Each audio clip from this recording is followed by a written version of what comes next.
नमस्ते दोस्तों, कैसे हैं आप? मैं Sujeet Kumar incredible IAS academy में आपका हार्दिक स्वागत करता हूं। आज का वीडियो जो है ये बिहार स्पेशल का चल रहा है और ये दूसरा सीरीज है। आज हम लोग इसमें पढ़ेंगे बिहार के इतिहास यानी कि प्राचीन कालीन बिहार के बारे में जानने की कोशिश करेंगे और समझने की कोशिश करेंगे। यहाँ से भी हमेशा क्वेश्चन पूछा जाता है। इससे पहले दोस्तों, अगर अभी तक आप हमारे चैनल को सब्सक्राइब नहीं किए तो सब्सक्राइब कर लीजिए, बेल आइकन पे प्रेस कर लीजिए। इससे ये होगा मेरा लेटेस्ट से लेटेस्ट वीडियो का अपडेट आपको मिलता रहेगा। तो चलिए दोस्तों, आज स्टार्ट करते हैं बिहार के इतिहास को और समझने की कोशिश करते हैं। बिहार सदियों तक प्राचीन भारत के गौरवशाली इतिहास का गर्भगृह रहा है। ऐतिहासिक दृष्टि से बिहार प्राचीन भारत का एक समृद्ध और वैभवशाली क्षेत्र रहा है। प्रागैतिहासिक काल से ही यह मानव सभ्यता एवं संस्कृति का एक महत्वपूर्ण केंद्र था, जिसका देश के इतिहास सांस्कृतिक जीवन में निर्णायक भूमिका रही है। बिहार का वर्णन हमारे दो महान ग्रंथ रामायण और महाभारत में भी किया गया है। कहने का सीधा सा मतलब यह है कि बिहार जो है सदियों से जो है भारत का एक गौरवशाली इतिहास का गर्भगृह रहा है और प्राचीन भारत का जो समृद्ध और वैभवशाली क्षेत्र है वो बिहार ही था। और इसके साथ साथ में बिहार का वर्णन जो है इकलौता बिहार ही है जिसका वर्णन रामायण और महाभारत जैसे दो महान ग्रंथों में किया गया है। एक और मर्यादा पुरुषोत्तम श्री राम ने बक्सर के निकट गुरुकुल में ऋषि विश्वामित्र से शिक्षा ग्रहण की थी, तो दूसरी ओर महात्मा बुद्ध यानी कि बौद्ध धर्म के प्रवर्तक महात्मा बुद्ध और जैन धर्म के 24वें तीर्थकार महावीर यानी भगवान महावीर बिहार की इस ऐतिहासिक भूमि से ही उनको ज्ञान की प्राप्ति हुई है। प्राचीन बिहार के जानकारी के लिए पुरातात्विक साक्ष्य, साहित्यिक साक्ष्य और यात्रा वृत्तांत और अन्य स्रोत उपलब्ध हैं। कहने का सीधा सा मतलब है कि जो भी प्राचीन समय का, प्राचीन क्षेत्र का या प्राचीन काल का अगर अध्ययन करने की कोशिश करते हैं तो हमारे पास में जो होता है वो या तो पुरातात्विक साक्ष्य मिलता है, साहित्यिक साक्ष्य मिलता है, या फिर यात्रा वृत्तांत से कोई दूसरे देश से आए हुए लोग हैं अपने यात्रा वृत्तांत को अपनी पुस्तक में लिखे, तो वहां से वो चीज हमें पता चलता है कि उस टाइम में बिहार की या किसी अन्य क्षेत्र की या हिंदुस्तान की प्राचीन काल में कैसी सामाजिक थी व्यवस्था, कैसी राजनीतिक थी, कैसी अर्थव्यवस्था थी, कैसी संस्कृति थी, वो हमें वहीं से प्राप्त होता है। प्राचीन शिलालेख हो, सिक्के हो, पट्टे हो, दानपत्र हो, ताम्रपत्र हो, राजकाज संबंधित खाते बही, दस्तावेज, विदेशी यात्रियों के यात्रा वृत्तांत हो, स्मारक, इमारत आदि विशेष महत्वपूर्ण स्रोत हैं जिससे कि प्राचीन बिहार की जानकारियां हमें आसानी से उपलब्ध हो जाती है। प्राचीन बिहार की ऐतिहासिक स्रोत में साहित्यिक स्रोत अत्यंत महत्वपूर्ण है। मतलब क्या है, इसके जो ऐतिहासिक स्रोत हैं उसमें से सबसे इंपॉर्टेंट जो है वो है साहित्यिक स्रोत, जो कि सबसे महत्वपूर्ण है, जो 8वीं सदी के ईसा पूर्व में रचित सतपथ ब्रह्मन और परवर्ती काल के विभिन्न पुराणों, अंगुत्तर निकाय, दीर्घ निकाय के साथ साथ बौद्ध रचनाओं में विनय पिटक, जैन रचनाओं में भगवती सूत्र आदि ग्रंथों से ये सारे के सारी साहित्यिक से स्रोत से ही हमें पता चलता है कि प्राचीन बिहार की राजनीतिक व्यवस्था कैसी थी, अर्थव्यवस्था कैसी थी, समाज कैसा था, वहां की संस्कृति कैसा थी, वहां की धार्मिक व्यवस्था कैसी थी, वो सब कुछ की जानकारी इसी सब से प्राप्त होती है। अब कालखंड के अनुसार अगर देखा जाए तो बिहार इतिहास को निम्नलिखित जो है 6 भागों में बांटा गया है।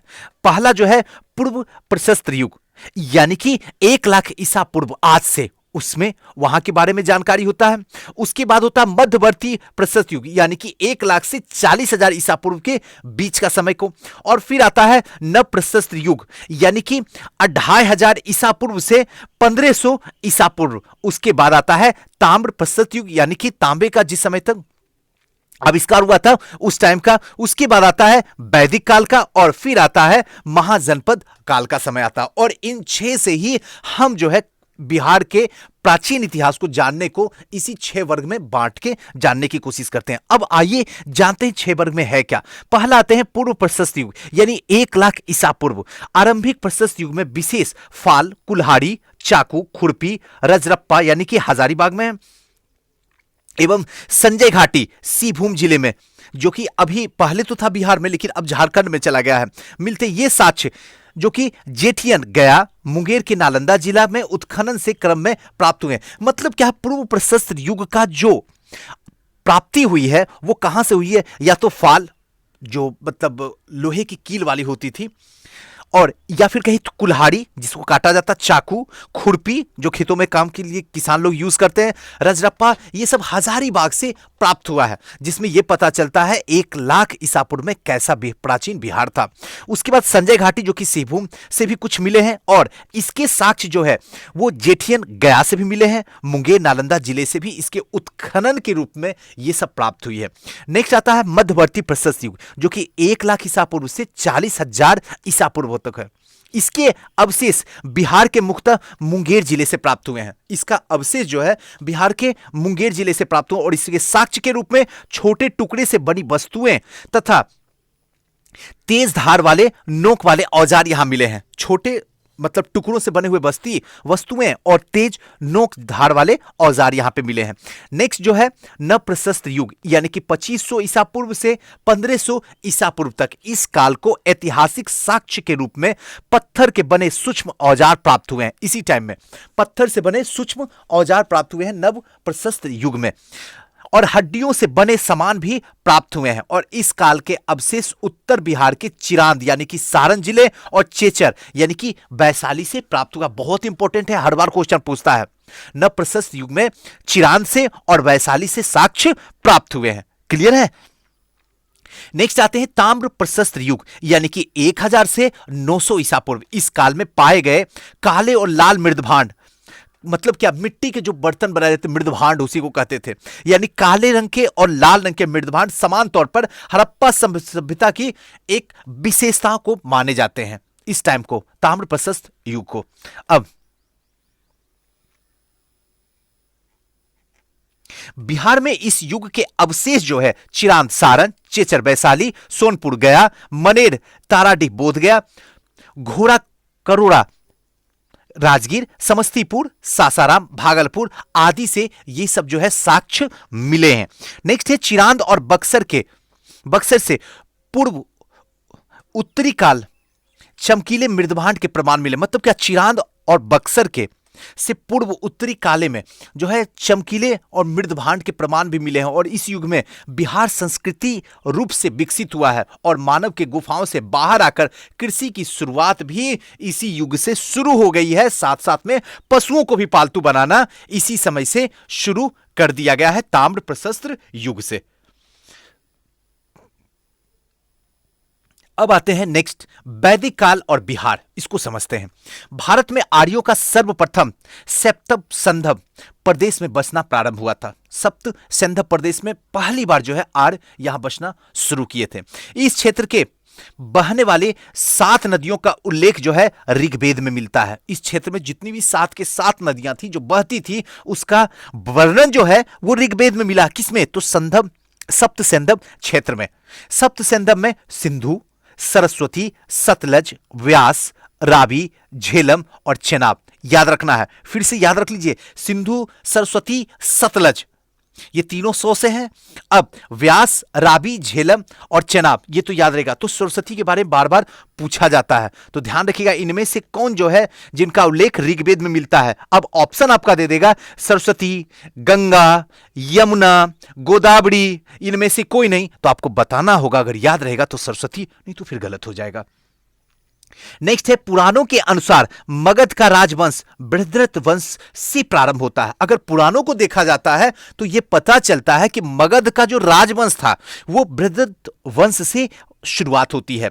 ऋग्वेद में मगध क्षेत्र को कीकट, ध्यान रखिएगा, ऋग्वेद में मगध क्षेत्र को कीकट एवं इस क्षेत्र में निवास करने वाले लोग को बाह्य कहा गया है, जो कि संभवतः वह प्रकृत भाषा बोलते थे। अब देखिए यहां पे 2 क्वेश्चन बनता है कि जो कीकट होता है, ध्यान रखिएगा, मगध क्षेत्र में कीकट, इस क्षेत्र में निवास करने वाले लोग, मतलब क्या है, जो इस क्षेत्र में निवास करने वाले लोग होते थे उसको बात्स कहा जाता था, और मगध के क्षेत्र को कीकट कहा जाता था। और मगध के क्षेत्र को कीकट जो कहा जाता था, यह कौन से वेद में कहा गया है? अब दे देगा ऑप्शन, ऋग्वेद में मगध का क्षेत्र को कीकट कहा जाता था, सामवेद में, यजुर्वेद में, या फिर अर्थववेद में, या फिर इनमें से कोई भी नहीं। तो आपको पता रहेगा कि मगध क्षेत्र को कीकट जो है वो ऋग्वेद में बोला जाता था, और वहां के रहने वाले लोग को वात जो है वो भी ऋग्वेद में बोला जाता था। क्लियर हो गया।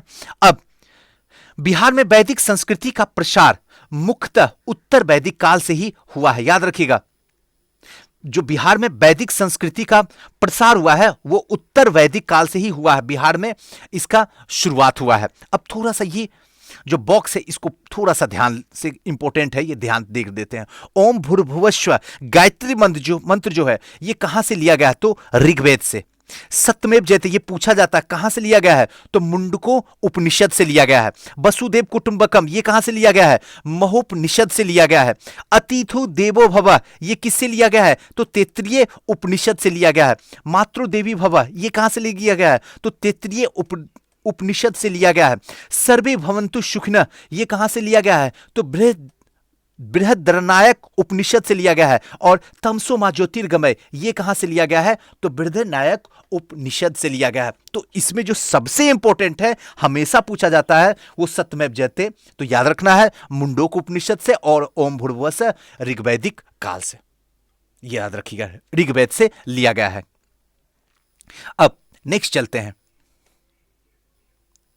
वराह पुराण में कीकट को एक अपवित्र प्रदेश कहा गया है। वराह पुराण में ध्यान रखिएगा, वराह पुराण में कीकट को एक अपवित्र देश कहा गया है, जबकि वायु पुराण और पद्म पुराण में गया, राजगीर, पुनपुन आदि को पवित्र स्थानों की श्रेणी में रखा गया है। नेक्स्ट जो है, वायु पुराण में गया क्षेत्र को असुरों का राज कहा गया है। वायु पुराण को अगर देखिएगा तो गया के क्षेत्रों को असुरों का राज कहा गया है। आर्यों के विदेह क्षेत्र में बसने की चर्चा जो है शतपथ ब्राह्मण में की गई है। आर्य जो है विदेह क्षेत्र में बसते थे, इसका उल्लेख जो है शतपथ ब्राह्मण में किया गया। बहुत बार क्वेश्चन ये पूछा गया है। इसमें विदेह माधव के द्वारा अपने पुरोहित गौतम राहुगण के साथ अग्नि का पीछा करते हुए सदा नीरा नदी, यानी कि आधुनिक में अगर देखा जाए तो गंडक नदी तक पहुंचने का इसमें वर्णन दिया गया है। क्लियर है। यजुर्वेद में सबसे पहले विदेह राज्य का उल्लेख मिलता है। यजुर्वेद अगर देखिएगा तो सबसे पहले जो है विदेह राज्य का उल्लेख मिलता है, जबकि वाल्मीकि रामायण में मलद और करुणा शब्द का उल्लेख बक्सर के लिए किया है। अब याद रखिएगा कि जो वाल्मीकि ने रामायण में मलद और करुणा ये शब्द जो यूज किया है वो बक्सर के लिए किया है, जहां तारका राक्षसी का वध हुआ था। तारका राक्षसी का वध हुआ था। चलिए नेक्स्ट चलते हैं। बिहार और वैदिक संहिता, इसको थोड़ा समझते हैं। विश्व के सबसे प्राचीन माने जाने वाली कृति यानी कि वेद संहिता है, जिसमें ऋग्वेद, अथर्ववेद, यजुर्वेद, सामवेद में बिहार का उल्लेख मिलता है। सब में, चाहे वो ऋग्वेद हो, अथर्ववेद हो, यजुर्वेद हो, सामवेद हो, बिहार का उल्लेख मिलता है। वेदों में संहिता में रचित ब्राह्मण ग्रंथ यानी कि ऐत्रेय, शतपथ और तैत्तिरीय आदि में मिलता है, जिनमें बिंबिसार के पूर्व की घटनाओं का ज्ञान जो है इसी से प्राप्त होता है। नेक्स्ट है पुराण। पुराणों के रचयिता लोमहर्ष अथवा उसके पुत्र जो है उग्रश्रवा माने जाते हैं। ध्यान रखिएगा, पुराणों के रचयिता लोमहर्ष या फिर उग्रश्रवा माने जाते हैं। उसके जो पुत्र थे लोमहर्ष के, 18 में से अधिकांश पुराणों की रचना तीसरी और चौथी शताब्दी यानी कि गुप्त काल में ही हुआ है। 18 में से अधिकांश पुराणों की रचना जो तीसरी और चौथी गुप्त काल में ही हुआ है। 18 पुराणों में मत्स्य, वायु, ब्रह्मण पुराण बिहार की ऐतिहासिक स्रोत के लिए महत्वपूर्ण है। कौन कौन? तो मत्स्य पुराण, वायु पुराण, ब्रह्मण पुराण, जो कि ऐतिहासिक स्रोतों के लिए सबसे महत्वपूर्ण है। और इन पुराणों में शुंग वंशीय शासक पुष्यमित्र शुंग का वर्णन मिलता है। एकदम ध्यान से सुनिएगा, इसी पुराणों से जो है शुंग वंशीय शासक पुष्यमित्र शुंग का वर्णन मिलता है, जिसने 36 वर्षों तक शासन किया। और इन पुराणों में उत्तर युगीन मौर्यकालिक शासक के शासन की भी जानकारी इसी से मिलती है, मत्स्य, वायु और ब्रह्मण पुराण से ही। नेक्स्ट है महाभाष्य। मौर्य युगीन साम्राज्य की समाप्ति के बाद शुंग वंश की प्रतापी राजा पुष्यमित्र शुंग हुआ, जिसके पुरोहित पतंजलि थे। जैसे ही मौर्य युगीन साम्राज्य की समाप्ति होता है उसके बाद शुंग वंश की स्थापना होती है, जिसके राजा पुष्यमित्र शुंग होते हैं और इनके पुरोहित जो होते हैं वो पतंजलि होते हैं। कई बार क्वेश्चन पूछा जाता है। पतंजलि ने उनकी वीरता, कार्यकुशलता और यमनों पर आक्रमण की चर्चा अपनी महाभाष्य में किया है। किसकी? तो याद रखिएगा, पुष्यमित्र शुंग की। नेक्स्ट है मालविकार अग्निमित्रम। यह कालिदास के द्वारा रचित एक नाटक है जिसमें शुंगकालीन राजनीतिक गतिविधियों का उल्लेख है। ध्यान रखिएगा, राजनीतिक, शुंग काल के राजनीतिक गतिविधियों का उल्लेख मिलता है। कालिदास यमन आक्रमण की चर्चा करते हैं जिसमें पुष्यमित्र के पुत्र यानी कि अग्निमित्र ने सिंधु पर आक्रमण करके यमन को पराजित किया था। और यह कहां से मिलता है? तो याद रखिएगा, मालविकार अग्निमित्रम जो कि कालिदास की एक नाटक है, इसी में बहुत इंपॉर्टेंट है, ध्यान रखिएगा, शुंगकालीन की राजनीतिक गतिविधियां मिलती है। और इसी में पुष्यमित्र के जो पुत्र हैं अग्निमित्र, उन्होंने सिंध पर आक्रमण करके यमनों को पराजित करते हैं। नेक्स्ट है थैरावली। इसकी रचना जैन लेखक मेरुतुंग ने की थी, जिसकी उज्जैनी के शासका की वंशावली है और पुष्यमित्र के बारे में उल्लेख किया गया है। उसने 36 वर्षों तक शासन किया था टोटल। दिव्य वदान, इसके अनेक राजाओं और कथाएं हैं और इन बौद्ध ग्रंथों में पुष्यमित्र और मौर्य वंश के अंतिम शासक कहा गया है दिव्य वदान को। नेक्स्ट है पाणिनि की अष्टधाई।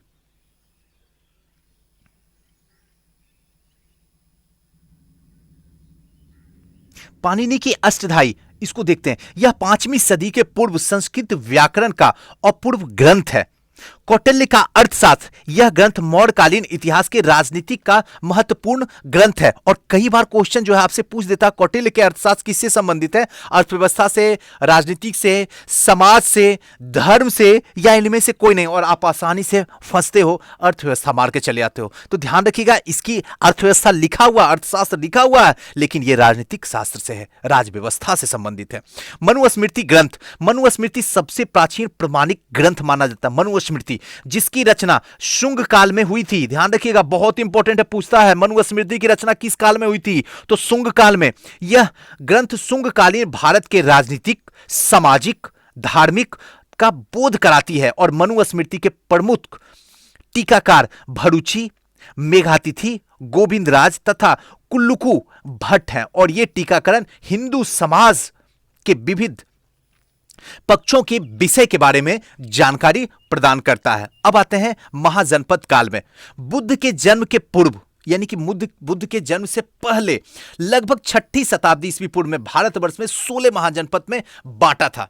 भारत जो है बुद्ध के जन्म से पहले भारत 16 महाजनपदों में बटा हुआ था, क्षेत्रों में बटा हुआ था, जिसका उल्लेख हमें बौद्ध ग्रंथ के अगंतु निकाय से मिलता है। बहुत इंपॉर्टेंट है, हमेशा क्वेश्चन पूछता है प्रीलिम्स में। याद रखिएगा कि जो 16 महाजनपद जो है वो भारत को 16 भागों में बांट के रखा गया था। इसका उल्लेख कहां मिलता है? तो बौद्ध ग्रंथ के अगंतु निकाय से मिलता है। भारत के 16 महाजनपदों में से 3 जो थे, अंग, मगध और वज्जी, ये बिहार में ही थे। याद रखिएगा, अंग, मगध और वज्जी, ये तीनों के तीनों बिहार में थे।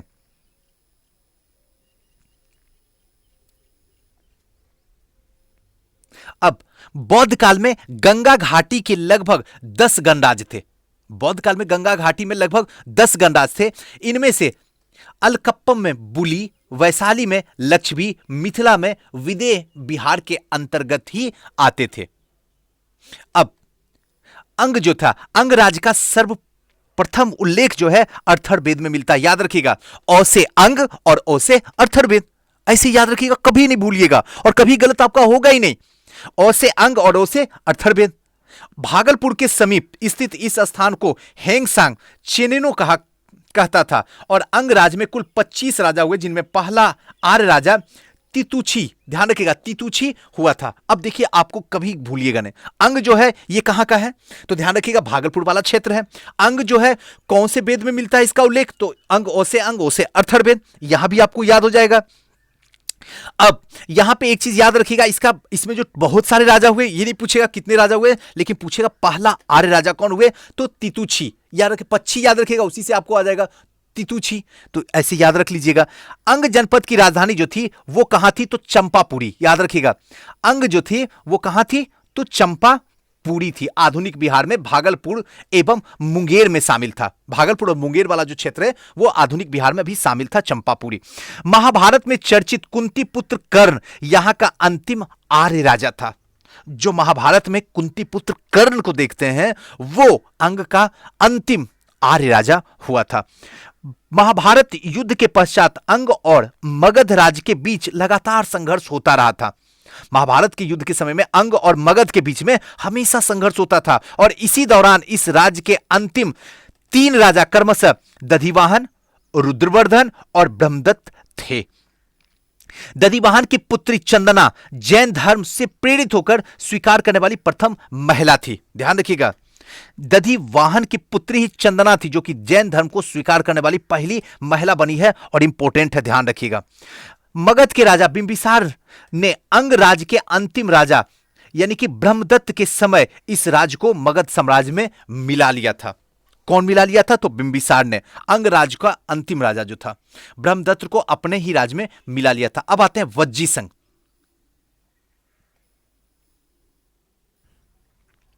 चलिए अब आते हैं वज्जी संघ में। वज्जी संघ में क्या है? बौद्धकालीन 10 प्रमुख गणराज्यों में वज्जी संघ एक प्रतिष्ठित गणराज्य था। वज्जी का संघ बौद्ध काल में वर्तमान तिरहुत प्रमंडल, ध्यान रखिएगा, तिरहुत प्रमंडल में वैशाली और मुजफ्फरपुर तक फैला गंगा नदी के उत्तर स्थित लिच्छवी के गणराज्य था जो कि 8 कुलों का एक संघ था। अगर तिरहुत देखा जाए तो वर्तमान में वैशाली, मुजफ्फरपुर जो कि गंगा नदी के उत्तर में स्थित लिच्छवी के गणराज्य में कुल 8 कुलों का एक ये संघ था, जिसमें विदेह, ज्ञात्रिक, लिच्छविक, कात्रिक एवं वज्जी महत्वपूर्ण थे। वज्जी संघ की राजधानी जो थी वो कहां थी? तो वैशाली थी। ध्यान रखिएगा, वज्जी संघ का लिच्छवी गणराज्य इतिहास में ज्ञात प्रथम गणतंत्र राज्य था। वज्जी संघ का जो लिच्छवी गणराज्य था इतिहास में प्रथम गणतंत्र राज्य था। वज्जी संघ में सबसे प्रबल सदस्य जो थे वो लिच्छवी राज्य के थे, जिसके शासक क्षत्रिय थे। कौटिल्य ने लिच्छवी राज्य का उल्लेख राज शब्दोपजीवी संघ के रूप में किया है और इनमें सात्रक और ज्ञात्रक एक अन्य सदस्य था जिसका प्रमुख सिद्धार्थ था। ज्ञात्रक को प्रमुख स्थान कुंडग्राम यानी कि वैशाली में सिद्धार्थ के पुत्र महावीर का जन्म 540 ईसा पूर्व हुआ था। देखिए ध्यान रखिएगा, वो सिद्धार्थ ने, महात्मा बुद्ध वाले ने, ये जो है महावीर के जो थे पिताश्री थे। महावीर की माता जो थी त्रिशला, महावीर की जो माता थी वो त्रिशला थी जो कि लिच्छवी राज के प्रमुख चेटक की बहन थी। जो लिच्छवी राज के प्रमुख थे उन चेटक की बहन थी। वज्जी संघ का संविधान एवं प्रशासन संघात्मक और कुलीन तंत्र की तरह था। राजाओं की सभी संस्थाएं कहलाती, राजाओं की जो सभा होती थी वो संस्थाएं कहलाती थी और संस्थाएं में सभी राजाओं के अधिकार समान थे, लेकिन बुजुर्गों को अधिक सम्मान यहां पे दिया जाता था। वज्जी संघ के अंतर्गत वैशाली का नगर वधु के पद पर प्रसिद्ध नर्तकी अम्रपाली की नियुक्ति की गई थी, जिसका संबंध मगध नरेश बिंबिसार के साथ भी था। ध्यान रखना है, अम्रपाली का संबंध जो है मगध नरेश बिंबिसार के साथ भी था। नेक्स्ट है वैशाली के लिच्छवी गणराज्य। बिहार में स्थित प्राचीन गणराज्यों में बौद्धकालीन समय में लिच्छवी गणराज्य सबसे बड़ा तथा शक्तिशाली था, प्राचीन काल में देखा जाए तो। और दुनिया का पहला गणराज्य जो था वो वैशाली में लिच्छवी के द्वारा स्थापित किया गया था। दुनिया का पहला गणराज्य, और इंपॉर्टेंट है, वैशाली में लिच्छवियों के द्वारा स्थापित किया गया था। इस गणराज्य का स्थान जो है स्थापना सूर्यवंशी राजा इक्ष्वाकुक के पुत्र जो थे वो विशाल ने की थी, जो कि कालांतर में वैशाली के नाम से विख्यात हो गया था। याद तो रहेगा ना, ध्यान रखिएगा, दुनिया का पहला गणराज्य वैशाली के लिच्छवी के द्वारा ही स्थापित किया गया था और इसकी स्थापना सूर्यवंशीय राजा इक्ष्वाकुक के पुत्र जो विशाल थे उन्होंने किया था, जो कि आगे चल के यही विशाल वैशाली के नाम से विख्यात हुए। लिच्छवी में महात्मा बुद्ध के निर्माण हेतु महावन के प्रसिद्ध जो है कातागार शाला का निर्माण करवाया गया था और वज्जी संघ के प्रधान राजा चेटक के पुत्री चेलना का विवाह मगध नरेश बिंबिसार से हुआ था। ईसा पूर्व 7वीं शताब्दी में वैशाली के लिच्छवी राजतंत्र के गणतंत्र और परिवर्तित हो गया था। वैशाली राजवंश के प्रथम शासक नमनेदिष्ट था और जबकि अंतिम शासक श्रुति या फिर प्रमाति था और इस राजवंश में कुल 24 राजा हुए। अम्रपाली यह वैशाली लिच्छवी की राज नृत्यंगनाएं एवं परम रूपवती काम कला प्रवीण गणिका थी। इस युग में राजनर्तकी का पद जो है बड़ा गौरवपूर्ण और सम्माननीय माना जाता था। अम्रपाली के सौंदर्य पर मोहित होकर बिंबिसार ने इसे लिच्छवी से जीतकर राजगृह ले आया था। अम्रपाली से मोहित होकर, और बाद में अम्रपाली को महात्मा बुद्ध ने अपने संघ में भिक्षुनी के रूप में प्रवेश दिया और उसे आर्य अम्बा कहकर संबोधित किया। और इसके पहले बौद्ध संघ में प्रवेश करने वाली प्रथम महिला बुद्ध के सौतेली माता यानी मौसी प्रजापति गौतमी थी, जो कि पहली महिला थी। उनकी मौसी थी प्रजापति गौतमी थी।